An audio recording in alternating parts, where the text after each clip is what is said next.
Digitalized, the show where we bring you all matters tech, investments, and people. And today we are asking a very simple question. Where is Kenya and Africa as a whole in terms of tech? And I'm your host, Dorcas. To help me unpack this conversation, I'm joined by Derrick Gakuu. He's the Chief Innovation Head at Siscom. Karibu sana. Asante. All right, Derrick.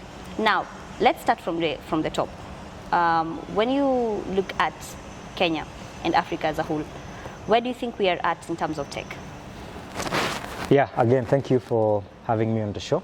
It's always a pleasure, to be capitalized because of the network and the community that I think the platform is giving people like ourselves to just talk and highlight technology. So I've been in the industry for I think 7 years now, the technology industry, all the way to when we co-founded Siscom. And the challenges that we see in the market and those challenges that we are solving with Siscom is that the multiplier effect of cloud and technology solution is so big that no business or no one individual should miss out.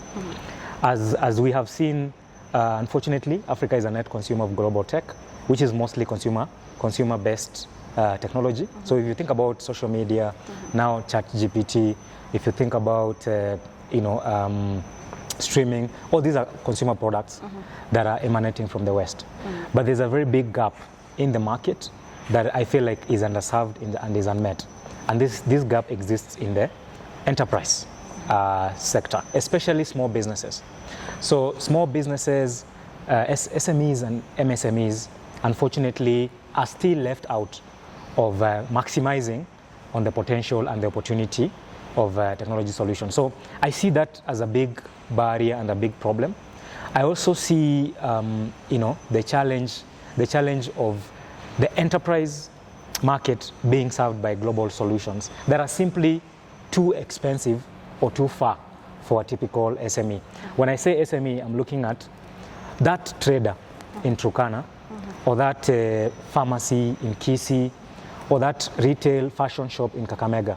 How can they utilize cloud solutions that are affordable, that are built for their own realities as a sector, as an industry, and that are compliant with the laws of the land, as an example, data sovereignty laws, data privacy laws.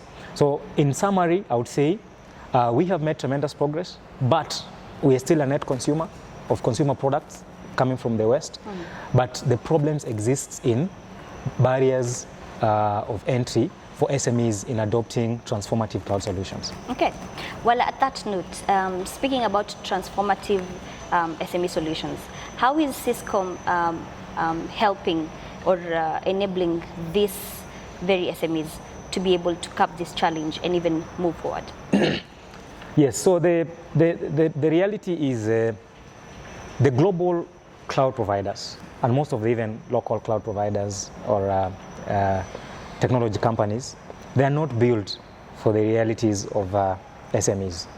So SMEs, the reality of the Kenyan market or the African market is that it's very fragmented and it's very small scale.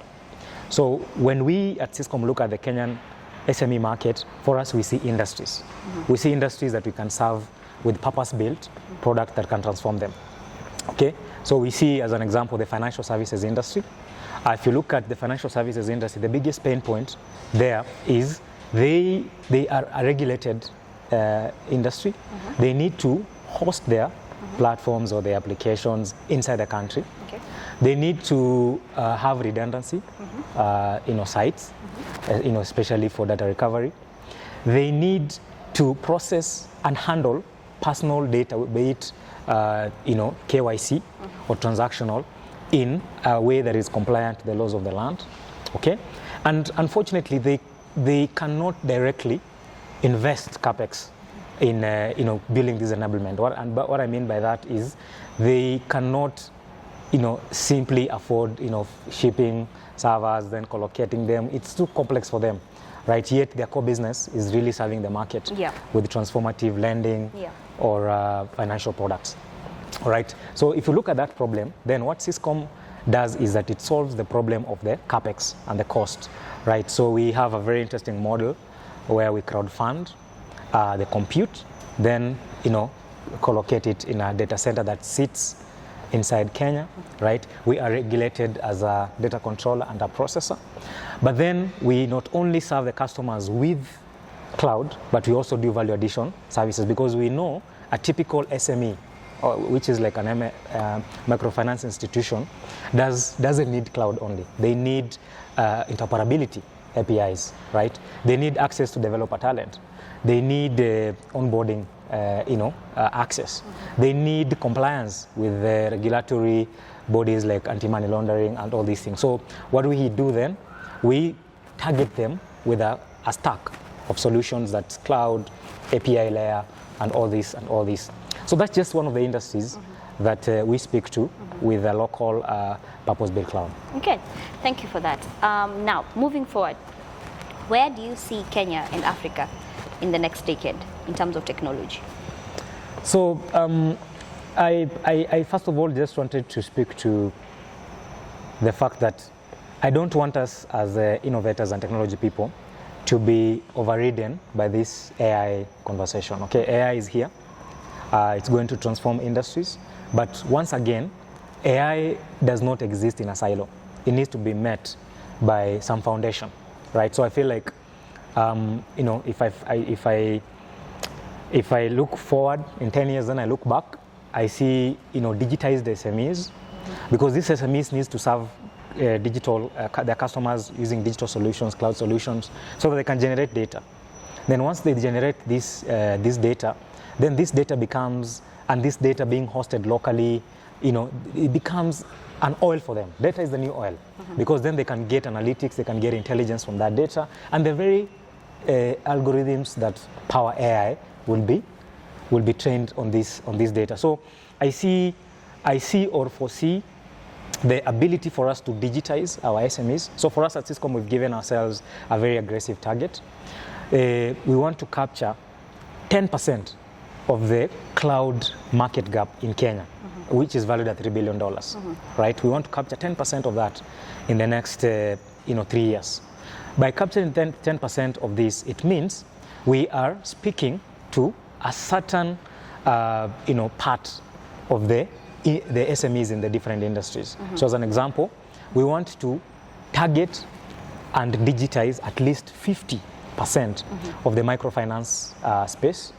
We want to target and digitize at least 30% of the existing tier 2, tier 3 banks. We want to target and digitize almost 60% of the smaller fintechs and the developer communities who are working on different solutions. Okay, this way, then we can say in the next 10 years we have met our critical mass for SME digitization as a country. We have met our critical mass for the opportunity it unlocks. Remember, when SMEs are digitized, their combined value added to the GDP in the next 10 years is estimated to be $1 trillion. Yeah. $1 trillion for the African GDP. In Kenya, I don't know the numbers, but there's so much power when SMEs or small businesses have solutions that help them serve their customers better, help them serve their customers, beyond borders, beyond their physical location. So this is the things that honestly keep us awake at night at Siscom. All right, Derrick, you talked about how SMEs, very specifically a business in Turkana, can digitize. Now, tell us, how can the same kind of business in Turkana take advantage of the AI opportunity that is currently available in the market? Wow. Okay, wow. Wow, how can a business in Turkana realistically use AI? So like I said, we're still in very early stages of this technology called AI. AI is going to be an ocean of possibilities. So as an example, what we use today, like ChatGPT, is just one small function of AI. It's called large language models. Okay, so I see a future where businesses, different use cases or different solutions around LLMs that speak specifically to certain use cases. So, and this is going to be driven by the AI engineers, the AI researchers in Kenya, not the global guys. The global guys will never understand our realities. Okay. So, as an example, we as Siscom have an active and existing partnership with the AI Kenya. Okay. All right. And what we do with AI Kenya is that yes, we're doing R&D around solutions around LLMs, specifically for the SME or the enterprise parts of Kenya. Of course, all this sitting on our core, which is the infrastructure. We are optimistic that we could be part of the early people to rack up GPUs in Kenya.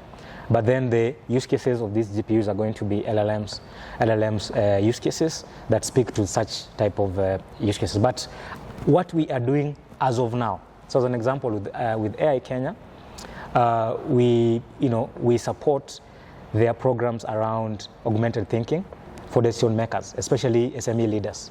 So they host training programs where they train SME leaders on how to, start to think differently about AI and how to use AI to augment their usual business processes. Other than that, Siscom itself has been very active. We've been very active talking to counties in Kenya around doing AI training or AI readiness training for the different programs they have.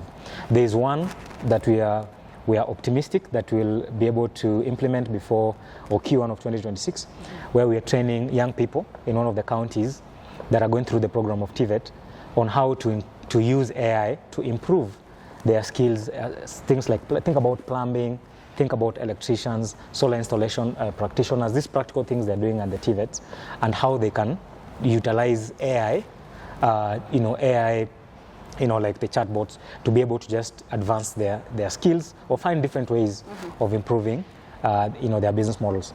So, in a nutshell, it's the small steps, but the ultimate goal has to be the ecosystem, the AI in Kenya ecosystem, developing and speaking to these use cases. Absolutely. And just as we are about to close, would you, in the same line, how are we looking at in the future of Kenya and also Africa as a whole, specifically for this region, Kenya? How can Kenya finance, the journey of tech? Absolutely, and thanks for that question, because this is part of things we do at Siscom. So, like I said, at Siscom we are anchored in edge compute and AI infrastructure that sits in Kenya, in a Kenyan data center that is compliant with the data privacy and sovereignty laws of the land. So think about it this way: while your typical email runs on a server in California, the future of your SME is going to run on a server that sits in Kenya, managed and run by Siscom. True. So we've been able to finance that cluster 100% using what we call the crowdfunding. So what we do is that we convert the cost of the capex into micro investments, and that has been very successful. So while you will see the big news from the West, where you have billions of dollars from the likes of the Blackstones of this world, from the likes of the Digital Bridge of this world, from the likes of the JP Morgans of this world flowing into AI, the reality is, the capital realities of Kenya and the region is that we don't have the billions of dollars, right? But we have this collectiveness that is able to unlock so much more. So I see, because the infra is very expensive. It's the reality. If you look at the latest GPU, chips that can actually run the clusters that we're looking at, even at Siscom, these are costing from the cheapest at $45,000, and you have to ship them from abroad. So this is not cheap compute, right? But then how I look at it is models like Siscom's crowdfunding model to be advanced and to be supported from an ecosystem point of view, from regulation, from investment companies, from the individuals, to be supported to be able to respond to some of these opportunities. Because I am a firm believer that the future of compute, the future of technology, the future of venture funding in Africa has a better chance at crowdfunding than it has a chance at institutional capital. Okay. All right. Thank you. All right. There you have it from Derrick Gakuu. He has painted a very important picture and told us one key factor, that data is definitely the oil of technology. So be sure to catch us every Tuesday for all things tech, investments, and people. Thank you.